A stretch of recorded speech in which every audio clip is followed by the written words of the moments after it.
Hello 108 class, Mr. McCure here with you with whiteboard video number 15, and we're in chapter 8.2 right now, and would like to explain what I mean by the right-handed L rotation.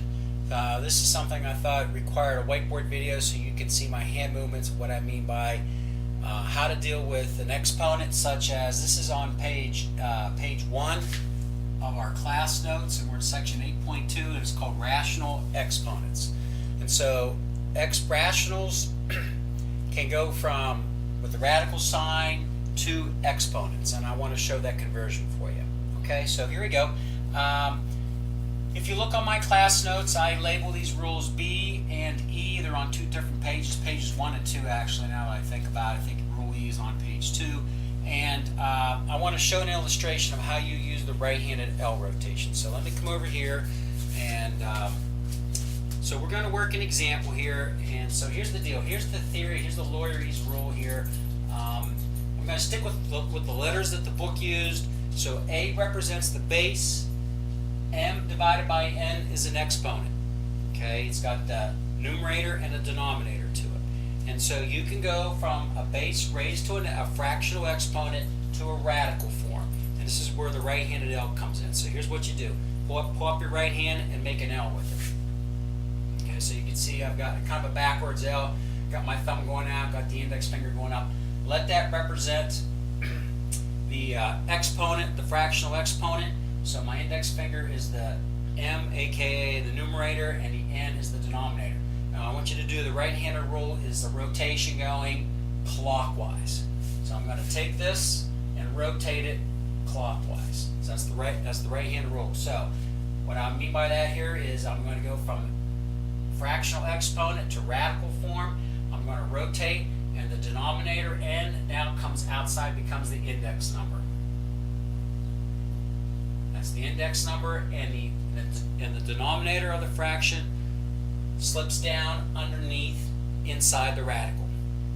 Okay, so you can start up here with the right-handed L, rotate it, and the denominator is the index, and the numerator is underneath. Or, between rules B and E, if you need to, you can also, you still follow the right-handed rule, but this time the denominator of the exponent becomes the N, the index number, but the denominator can be the outside index, outside exponent.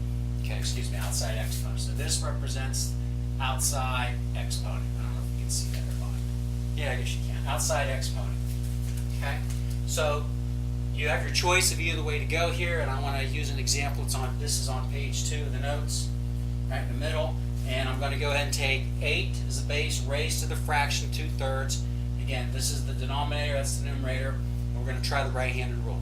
Okay, so here we go. One form here, rule B. This is rule B working down. This is rule E. Is to go ahead, take my right-handed L, rotate it clockwise, and put the denominator in the index of the radical, and drop the numerator down underneath the radical as the exponent. Okay, sorry. Okay, so you go that way. Now let's just continue down this path. So here we go. 8 squared would be what?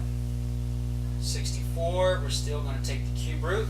And so what number times itself 3 times equals 64? So this is where the table, I'm going to do the next whiteboard number 16 is going to help you here. But cube roots, perfect cube root, 4 times 4 is 16. 16 times 4 gives you 64. Thus, the cube root of 64 is 4. Okay, so far so good. So that was rule B. Think of this as a big rule B going down here. Now, let's say you wanted to go ahead and use rule E, and you use the right-handed rule. You took the exponent fraction, rotated again, clockwise, and you're going to put the denominator, which is in this case 3, still goes in the index number, but now the numerator of the fraction goes in the outside exponent. It goes like that. Okay, so study that for a second. You got the rule, rotated it, and now I'm going to put the denominator as the index, and the numerator becomes the outside exponent. Okay, so guess what we got? Inside the parentheses, what's the cube root of 8? Answer 2. There's the squared comes down. 2 squared is 4. Thus, we have proved both rules, B and E, and the right-handed L rotation helps you use them. Now, with that said, you can also go the other direction here.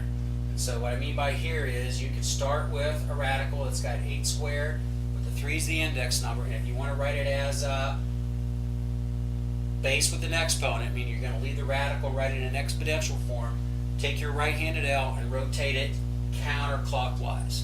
And when you do that, you shift it up into 2/3, and that is your fractional exponent. Okay, does that help out? So if you're going from radical to exponents, put your right hand up, rotate counterclockwise, and that's the 2 goes up in the numerator, 3 is the denominator, and you're good to go. Same thing over here. If you have it in this form, you can rotate it up and get the fraction 2/3 as the exponent. Okay, Mr. McHugh here. Sorry, I'm always trying to get in the camera. I never know. Always got to go the other way, but scaring you guys. Hey, I'm going to wrap this up here, about a 6-minute video. Good luck to you here, chapter 8.2, where it's a busy week. Radicals, there's a lot of homework here, a lot of work, so keep working hard. Okay, take care, and I will see you on number 15 of our whiteboard. Okay, bye-bye.